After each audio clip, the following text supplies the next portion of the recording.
The maintenance bay of Orbital Station 7 smelled like burnt metal and forgotten dreams. Jake had been working there for 3 years, fixing the ships that kept the galaxy running, and in all that time he'd learned one thing. Never ask questions about what gets delivered to the lower levels after midnight. The pay was decent, the work was steady, and most importantly, nobody bothered him. He liked it that way. But tonight something felt different. Jake was doing his routine check on Bay 12 when he heard it, a low, rumbling sound that wasn't mechanical. It was breathing. Deep, controlled breathing coming from behind the old storage containers. He grabbed his flashlight and moved closer, half expecting to find another maintenance worker sleeping on the job. What he found instead made his blood freeze. The creature was massive. Maybe 8 feet tall, covered in sleek dark fur that shimmered under the harsh bay lights. It had the body of a big cat, muscular and dangerous looking, but the face was different. More intelligent. More aware. And most disturbing of all, it had a metal collar wrapped tight around its neck, with wires running down its spine to a device mounted on its back. The neural suppressor. Jake had heard rumors about these things. Technology used to lock away consciousness, to turn thinking beings into obedient machines. The creature's eyes snapped open when Jake stepped forward. They were amber-colored, bright with awareness, and they held something Jake recognized immediately: pain. Not physical pain, but something worse. The pain of being trapped inside your own mind, unable to move, unable to think freely, unable to be yourself. The creature tried to move, but the restraints held firm. It was chained to a repair rig that probably weighed 2 tons. Something inside Jake broke at that moment. Maybe it was exhaustion from 3 years of keeping his head down. Maybe it was just being human in a universe that didn't seem to value humanity much anymore. Whatever it was, he knew he couldn't walk away. "Hey," Jake whispered, moving slowly so he wouldn't startle the creature. "I'm not going to hurt you." The creature's muscles tensed, ready to strike. Jake kept his hands visible and his movements slow. He'd worked with dangerous machinery his whole life. He knew how to approach something powerful and scared. The key was respect. The key was showing you meant no harm. Jake studied the neural suppressor, his mechanic's brain already working through the problem. It was Kraxon military grade, top of the line, designed to be impossible to remove without authorization. The irony wasn't lost on him. Everything that was supposed to be impossible was just a puzzle waiting for someone curious enough to solve it. He got his tools. Not the fancy expensive ones, those he kept locked up. His old ones. The ones he used for jobs he didn't want anyone to know about. His fingers moved with practiced precision, finding the access port hidden under a false panel. The suppressor was networked to the station's control system, but it ran on an independent power core. All he had to do was interrupt that power for just long enough. "This might hurt," Jake said quietly, not even sure if the creature could understand him. "But it's the only way." His hands shook as he worked. This wasn't like fixing a ship. This was something bigger, something that crossed a line he'd sworn never to cross. This was rebellion. This was choosing a stranger over his own safety. But when he looked into those amber eyes, he didn't see a stranger. He saw a prisoner. He saw someone like him, trapped, hoping for escape. The suppressor sparked once, twice, then went dark. The creature gasped, a sound like thunder and lightning mixed together. Its whole body convulsed, and for a second Jake thought he'd killed it. But then the creature's eyes cleared. Really cleared. The light in them went from flickering candlelight to a blazing bonfire. Consciousness flooded back in like someone had opened a dam. I can't." The creature started to speak, its voice rough and strange but unmistakably intelligent. It looked down at its hands like seeing them for the first time. Tears ran down its face. Then the alarm sounded. 3 short blasts that meant unauthorized system access. Security would be here in minutes. Jake and the creature locked eyes for just a fraction of a second, enough time for understanding to pass between them. Jake made his choice in that moment. He grabbed his plasma cutter from the workbench and moved toward the ventilation shaft in the corner. "Come on," he shouted.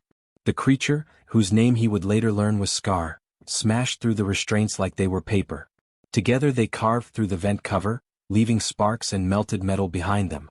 As they crawled into the darkness of the ventilation system, Jake heard security teams pouring into the maintenance bay below. His old life was gone. Everything he built to stay invisible and safe had just burned away. But as he heard Scar breathing beside him in the darkness, moving free for the first time in years, Jake realized he didn't mind at all. The freighter had been dead for a long time. Its hull was scarred from weapons fire, its engines cold and silent, its corridors dark except where thin lines of starlight pierced through cracks in the metal. It floated in the debris field of what used to be a mining colony, forgotten by everyone except the salvage companies who couldn't afford to retrieve it. Perfect. A ship nobody was looking for, in a place nobody wanted to be. Jake led Scar through the narrow passages, both of them moving quietly even though they were probably alone. Old habits die hard. When they reached the cargo hold on the lower deck, Jake felt the tension in his shoulders finally ease a little. They were safe, or at least as safe as two fugitives could be. For the first 3 days they barely spoke. Jake brought food from the emergency rations he found in the storage locker. Scar ate it without complaint, even though Jake could tell the freeze-dried stuff tasted terrible. The Valerian warrior just sat in the corner of the hold, staring at his hands like he'd never seen them before. Jake recognized that look. It was the look of someone waking up from a very long nightmare. On the 4th day, Scar finally tried to talk. "Your name?" Scar's voice was rough, like something that hadn't been used in a long time. The words came out slow and careful, clearly difficult for him to form. Jake realized that the neural suppressor probably hadn't just locked down his body, it had locked down his ability to communicate too. "Jake," he said simply, pointing to himself. "My name is Jake." "Jake," Scar repeated, practicing the sound. "I am Scar. Valerian warrior. Or I was. Before." He didn't finish the sentence, but he didn't need to. Before the suppressor. Before the chains. Before he became property. Over the next weeks, something interesting happened between them. Jake didn't have a translator. The station's AI was way too dangerous to risk connecting to out here. So they learned each other's languages the old-fashioned way. Through pointing and drawing and lots of failed attempts at understanding. Scar would make a sound and Jake would try to copy it. Sometimes it worked. Sometimes Jake's human throat couldn't make the right frequencies and they'd both just laugh at how ridiculous it sounded. Jake would draw pictures on the floor using dirt and water, showing Scar basic human concepts. Scar would respond by physically demonstrating Valerian ideas, using his body to explain what words couldn't quite capture. One night, about 3 weeks in, Scar finally told Jake his story. The Valerian weren't always slaves. According to Scar, they used to have their own worlds, their own cities, their own freedom. But the Kraxan Empire had come one day with ships and weapons, and they'd conquered everything in about 6 months. They discovered that Valorians were strong, intelligent, and could survive in environments that would kill most species. Perfect for labor. The Kraxan had been breeding them into servitude ever since, 40 generations of slavery, with each generation taught less resistance, less pride, less hope. Scar himself had been born in a factory. He'd never seen the sky until the moment Jake freed him. He'd never known what it felt like to make his own choice. The neural suppressor had been fitted into him when he was just a child, and it had been part of his body ever since. When Jake turned it off, Scar had experienced what he described as remembering himself. In return, Jake told Scar about Earth. About being human. About how his parents had died in a station accident when he was young, how he'd learned to fix things because it was the only way to survive, how he'd become invisible and quiet because being visible and loud got you hurt in the world he came from. "You were enslaved too," Scar said one night, understanding flickering in his amber eyes. Jake wanted to argue, to say it wasn't the same thing. But maybe it was. Maybe they'd both been prisoners in their own ways, just in different kinds of cages. Then Scar started teaching Jake to fight. It began as just showing him basic moves, how to stand, how to use his weight, how to think 3 steps ahead of an opponent. But it became something more. Scar was trying to teach Jake how to be powerful, how to not accept that the universe had decided his place in it. And Jake taught Scar something too. He showed him that humans weren't all like the Kraxan masters. That humans could choose compassion. That they could look at someone suffering and decide to help, even when it cost them everything. One evening, as they sat watching through a cracked viewport as distant stars slowly rotated, Scar placed his large clawed hand on Jake's shoulder. "You are not like the others of your kind that I have known," he said carefully, each word still practiced but growing stronger. "Neither are you," Jake replied. "Not like the Valorians who gave up hope." Scar's expression shifted into something that might have been a smile. "We are brothers now, I think.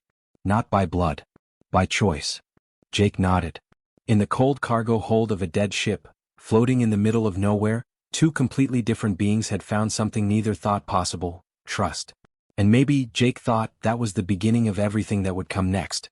The alarm started as a whisper on the ship's old communication system. Jake was in the engine room, covered in grease up to his elbows, trying to coax life back into machinery that hadn't run in decades. He almost didn't hear it at first. The sound was so faint, so distant, that his brain almost dismissed it as part of the ship's usual creaking and groaning. Then it got louder. "Scar." Jake shouted, already moving.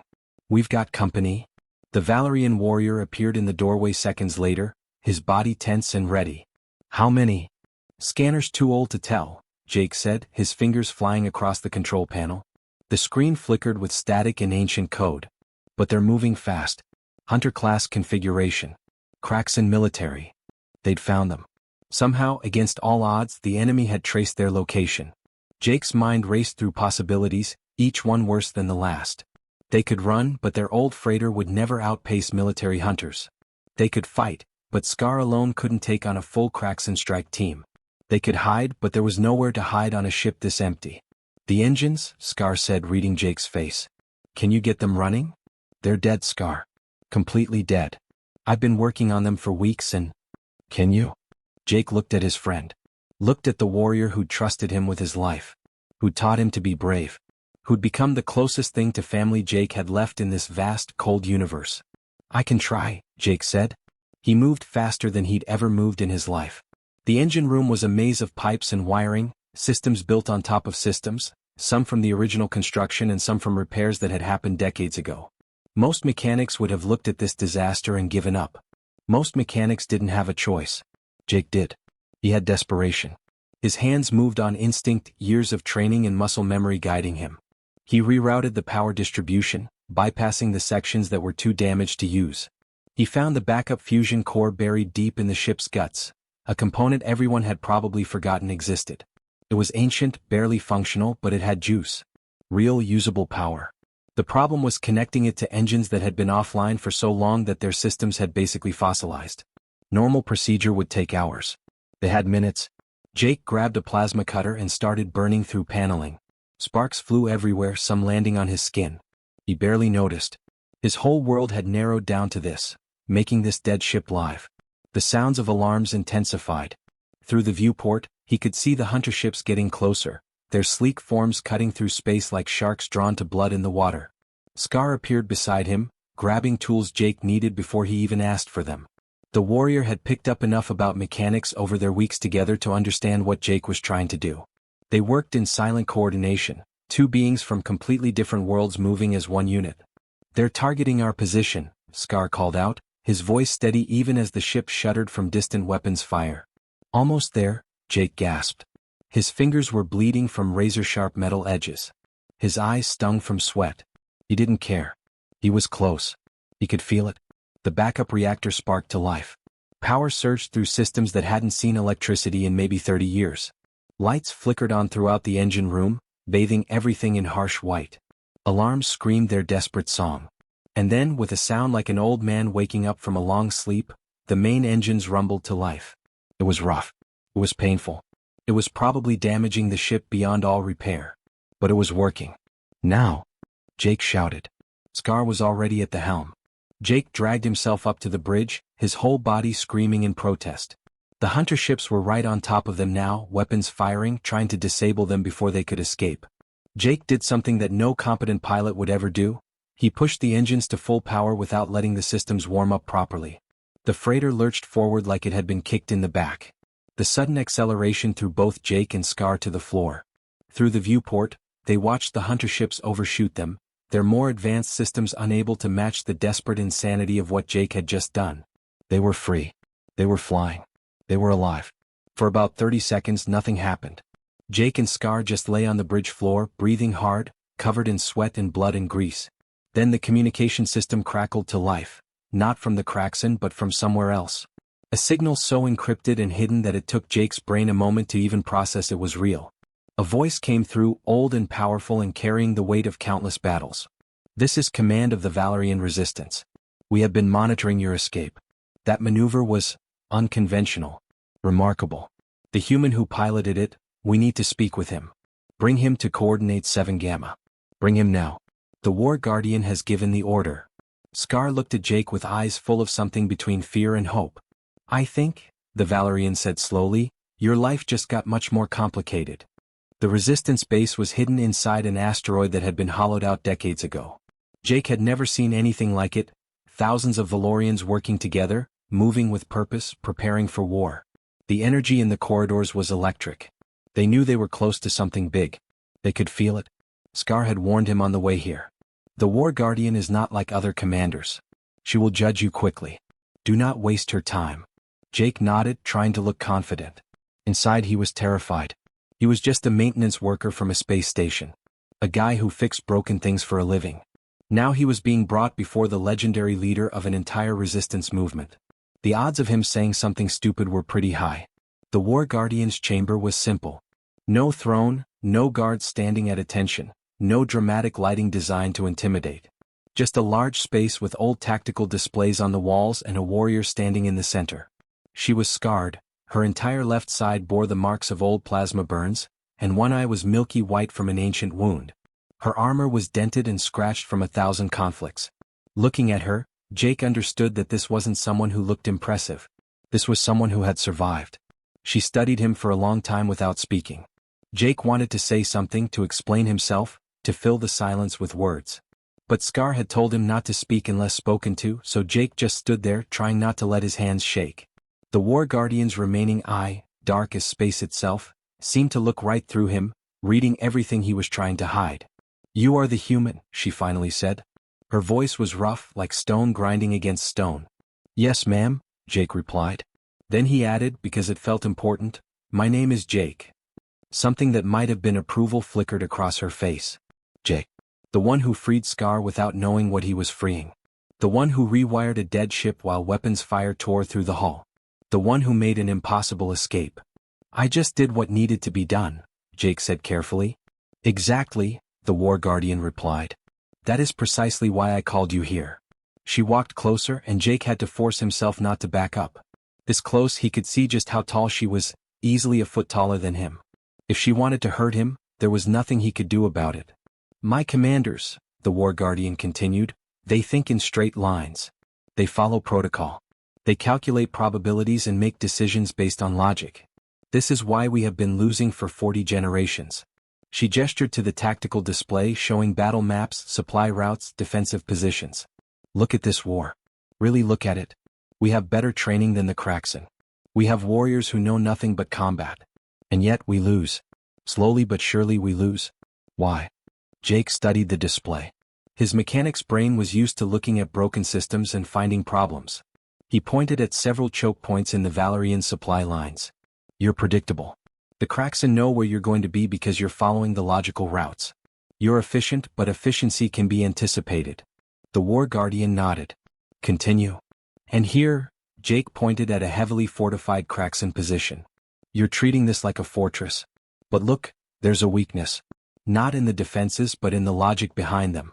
The Kraxen built this assuming their enemies would be logical too. They didn't plan for someone doing something that doesn't make sense on paper." One of the Valerian commanders stepped forward, his scaled face skeptical. "You are suggesting we abandon strategy? That we fight without discipline?" "No," Jake said, feeling more confident now. "This was like fixing a ship. You just had to see the problem differently. I'm suggesting you use both. You have incredible discipline and training. But you also need someone who thinks differently. Someone who breaks rules that should be broken. Someone who doesn't automatically accept that things are impossible." The War Guardian studied him again, longer this time. Jake could see her thinking, processing, deciding. "I have a proposal," she said finally. "Join the resistance. Not as a warrior, you are clearly not built for direct combat. Join as a strategic engineer. Your job will be to help us see what we cannot see. To tell us when our logic is our weakness. To find the impossible solutions." Jake's first instinct was to refuse. This wasn't his war. He wasn't a soldier. He didn't know anything about large-scale military operations. He was a guy who fixed engines, not someone who could influence the fate of an entire species. Then he looked at Scar. The Valerian warrior was standing at the edge of the chamber, watching with those amber eyes full of hope. Jake thought about what Scar had told him back on the freighter, that he'd been born in a factory, that he'd never seen the sky until Jake freed him, that he'd spent his entire life as someone else's property. Millions of Valorians were living that life right now. Millions of beings suffering under the Kraxen boot, hoping someone would do something, anything to help. Jake took a breath. "I'll do it," he said. "Not because I'm a hero. Not because I think I'm special. But because I know what it's like to be trapped. And I know what it's like when someone takes a risk to set you free. If I can help do that for your people, then yeah. I'm in." The War Guardian extended her scarred hand. When Jake shook it, he could feel the power in her grip, but also something else. Respect. "Welcome to the war, Jake," she said. "Let us show you what one human and a species of warriors can do together." Retrial. The Kraxan Station Vex 7 was supposed to be impregnable. It had been built into the heart of a moon, surrounded by defensive shields that could withstand orbital bombardment. The Valerian resistance had tried to take it 3 times before, and 3 times they had failed with heavy losses. Military analysts said it was impossible. The station's design was too perfect, its defenses too layered, its position too strategic. But they didn't account for Jake. For 2 weeks, Jake had studied everything they had on the station. Old schematics, previous attack data, surveillance footage. He didn't think like a military strategist. He thought like a mechanic trying to find the flaw in a broken machine. And every machine, no matter how well built, has a flaw. He found it in the power distribution system. The Kraxan had designed the station to be self-sufficient, which meant it had to generate its own energy. The fusion reactors were protected, yes, but they had to connect to the shield generators somehow. That connection point, that single vulnerable moment where power flowed from generation to defense, was Jake's target. "This won't work," one of the senior commanders had said when Jake explained the plan. "The connection is guarded by 200 soldiers and automated defense turrets." "Then we don't go through the front," Jake replied, pulling up the station schematic. "We go through the maintenance tunnels. The old ones. The ones they think are sealed but aren't. We get a small team to this junction point here, we plant these charges at exactly the right time, and the shields drop for 90 seconds. 90 seconds is all we need." "And if it doesn't work?" the commander asked. Jake shrugged. "Then we probably all die. But we're probably dying anyway if we keep doing things the old way." The War Guardian had approved the plan. Not because it was safe, it wasn't. Not because it made sense according to military doctrine, it didn't. She approved it because Jake was right. They were going to lose if they kept following the old rules. The attack began at dawn, synchronized across 3 fronts. The main force attacked from the north, drawing the Kraxan attention and firepower. The eastern assault team created chaos and confusion. And through the maintenance tunnels, Jake led a team of elite Valerian warriors toward the power junction. Scar was at his side the entire way. The tunnels were tight, claustrophobic, filled with ancient dust and the smell of decay. Jake's team moved quietly, carefully, knowing that one alarm would ruin everything. His heart was hammering so hard he thought the Kraxan could probably hear it echoing through the metal walls. When they reached the junction, Jake worked with the precision of someone whose entire life had prepared him for this moment. His hands moved through the sequence he'd practiced 1,000 times, accessing the power conduits, placing the charges in exactly the right positions, setting the timer for the exact second the main assault would hit the shields hardest. 30 seconds, Jake whispered into the communication device. The Valorians took up positions. Scar placed a clawed hand on Jake's shoulder, a gesture of trust and support. The charges detonated. The effect was immediate and dramatic. The station's shields flickered. Not completely destroyed, that would have taken hours, but disrupted. Offline for those crucial 90 seconds. And the Valorians poured through. Jake had never seen anything like it. Warriors moving with purpose and fury, finally fighting not for survival but for freedom. The Kraxan soldiers, trained for combat but not for this level of coordinated assault, fell back.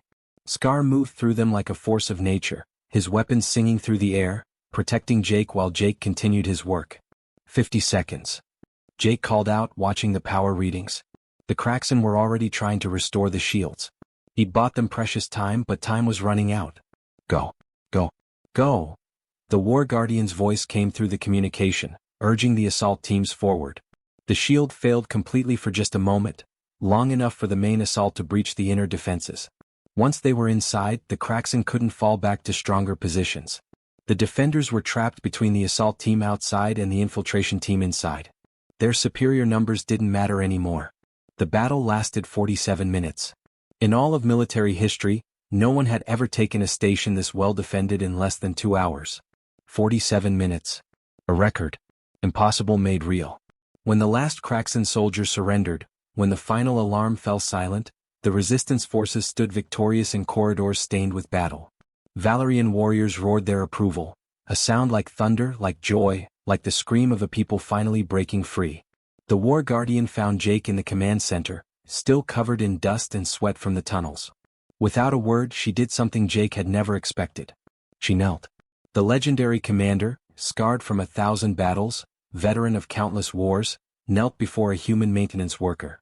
"You have shown us a new way," the war guardian said. "Not the way of strength alone but the way of wisdom. Not the way of predictability but the way of courage to break rules that need breaking." That night, deep in the heart of the resistance base, the memory stones were brought out. These were ancient stones where Valerian culture was preserved, where the greatest deeds of their people were carved for eternity. A carver worked through the night, cutting letters into stone that would last forever. Jake the Freed Giver. Jake the War Friend.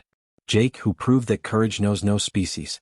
Jake, the human who showed a warrior race that sometimes the greatest strength comes from thinking differently, from breaking the rules, from believing that the impossible is just something nobody has tried hard enough yet.